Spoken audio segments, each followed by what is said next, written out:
Y estoy platicando y le agradezco que haya tomado esta comunicación al doctor Miguel Ángel García Salcido. Él es experto en medicina preventiva y control de infecciones del Instituto Nacional de Salud Pública.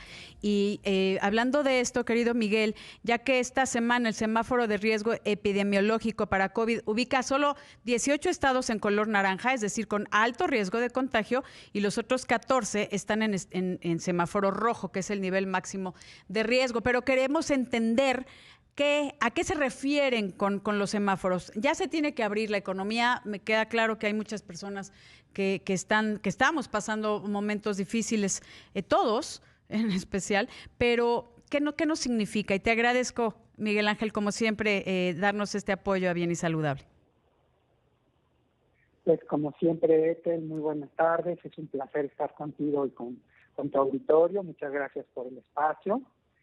Pues sí, tienes razón, ha habido ya algunos cambios en cómo se están identificando las entidades federativas de acuerdo con el semáforo de riesgo COVID.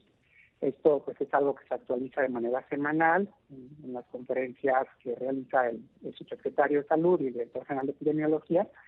Y pues básicamente contempla una serie de indicadores que por un lado nos van a hablar de qué tanto está circulando el virus en un lugar determinado, se está haciendo a nivel de entidades, y a su vez está compuesto de la circulación que hay del virus en los municipios, en las localidades dentro de estos estados.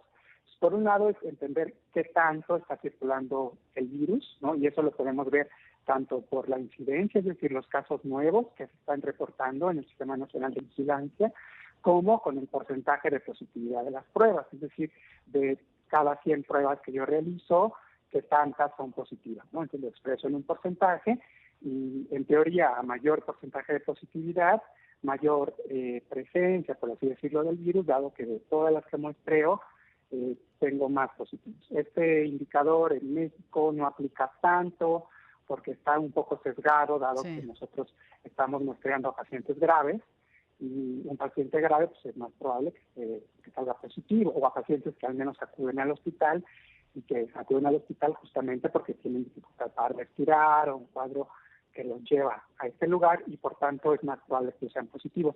Pero también entonces el número de casos y otro indicador muy importante que es la ocupación de los hospitales. Es decir, qué tanto las camas generales, es decir, de hospitalización están ocupadas y qué tanta disponibilidad tengo también en camas de terapia intensiva, ¿no?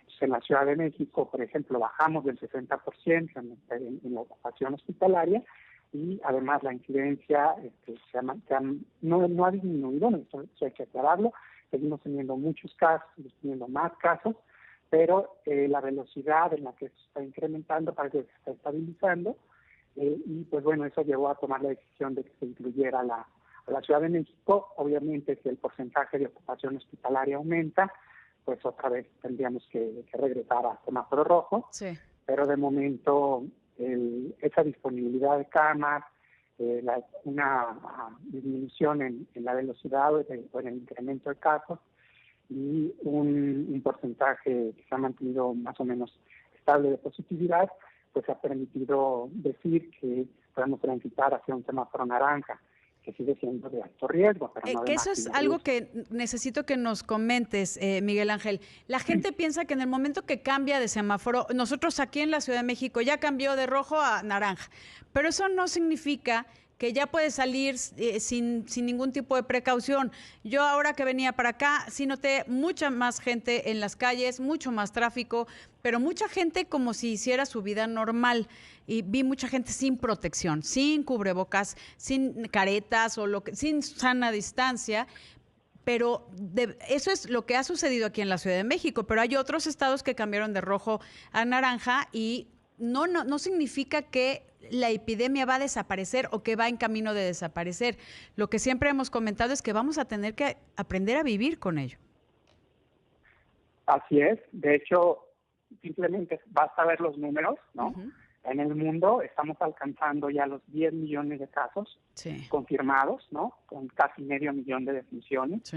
En México ya superamos los 215,000 casos. El informe técnico del día de ayer estuvo alrededor de los 216,000 casos. Así es. Tenemos una letalidad de casos en México muy alta. 26,648 personas que han fallecido. O sea, 26,000 personas 26,000. que han perdido la vida por esto. Y eso es Sí. las cifras que nos informan, ¿no? Sí, todavía estamos viendo que alrededor de 5,000 casos nuevos se confirman diariamente, o al menos es lo que vemos en los reportes que se hacen todos los días. Entonces, esto nos habla de que todavía estamos en una fase de expansión de la epidemia en el país, es decir, sigue habiendo nuevos contagios, no estamos en un momento donde esta curva esté aplanada, donde estén disminuyendo los casos, no.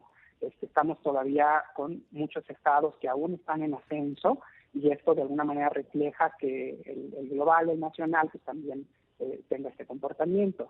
Lo que es importante recalcar es que se está optando hacia esta transición, hacia la nueva normalidad, por criterios económicos, ¿no? Estamos en un país donde no podemos mantener cerrada la economía por mucho más tiempo. No, hay gente que ya vive al hablamos día. de una contracción.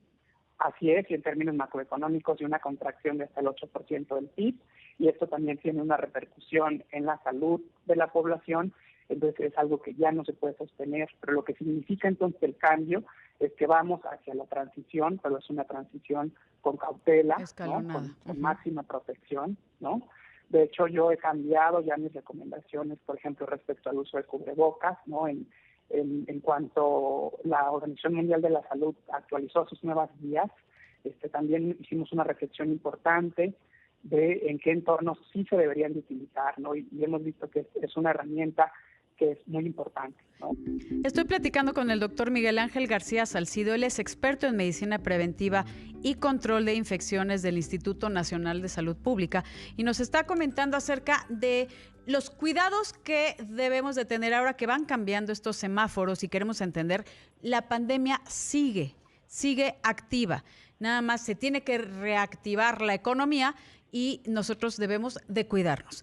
Y estabas comentando, Miguel Ángel, acerca del cubrebocas. ¿Te acuerdas que en algunas ocasiones al inicio de todo esto hablábamos que sí, que sí no, que solo el personal de salud, que si en algunos países sí lo usaban, etcétera, etcétera? Pero ahora tú has cambiado algunas prácticas con el cubrebocas.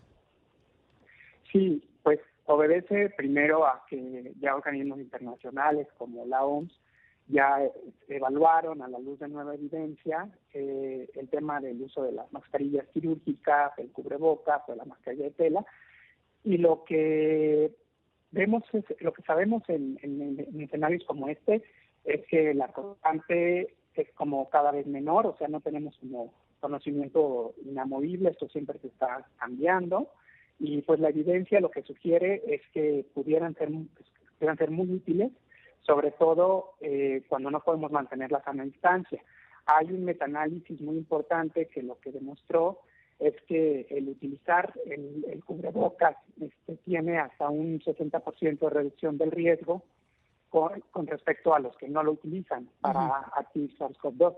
Estos estudios siguen teniendo sus limitaciones, es decir, no son ensayos clínicos controlados, a veces puede haber otros factores que expliquen esa reducción del riesgo, y esto lo sabemos. O sea, en términos estrictos, la evidencia no es concluyente, pero en términos de qué puedo ganar, utilizo, pues vemos que la balanza se inclina hacia el uso del cubrebocas.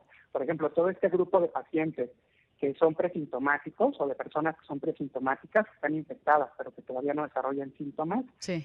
Pues 2 días antes del inicio de los síntomas principalmente, pues ya están transmitiendo el virus, ¿no? O también estos otro grupo de pacientes catalogados como asintomáticos, donde no se sienten mal, como no se sienten mal, no se apegan a las medidas, no cuidan el tema del distanciamiento, y también pueden estar propagando el virus. Entonces, por un lado, la estrategia es más de control de fuentes potenciales de transmisión. Esto es lo que se añadió.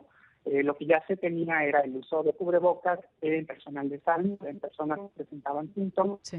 y ahora lo que la Organización Mundial de la Salud señala es que también se utilice en aquellos pacientes aquellas personas que pudieran estar infectadas, estuvieran virus. Estoy perdiendo un poquito la comunicación. Mientras les comento en lo que checan aquí la producción, que, a ver, hay gente que ya está usando sus caretas, está usando los cubrebocas, los guantes, que a mí, bueno, solo sería como, a mí se me haría útil en el transporte público, pero sí considerar un lavado constante de manos y usar el uso de jabón gel al 70. Pero también también me gustaría hablar de eso, querido Miguel Ángel, en las empresas, que ahorita ya no nos va a dar tiempo, pero yo ya veo acrílicos por todos lados, veo sus tapetes sanitizantes. No sé si ya hay algo como obligación, o sea, que sea gubernamental, como una ley, un lineamiento que diga, todo mundo tiene que hacer esto ahora que ya va a empezar la reapertura de esta vida económica escalonada, si hay lineamientos. Sí, ya cada entidad, sí. Cada entidad está regulando. Uh-huh.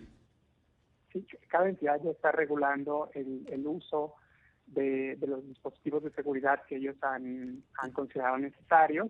Y eso lo vamos, perdóname que te interrumpa, perdóname, Miguel Ángel, es que ya aquí si no me cortan porque entra una guillotina así, ¡fum!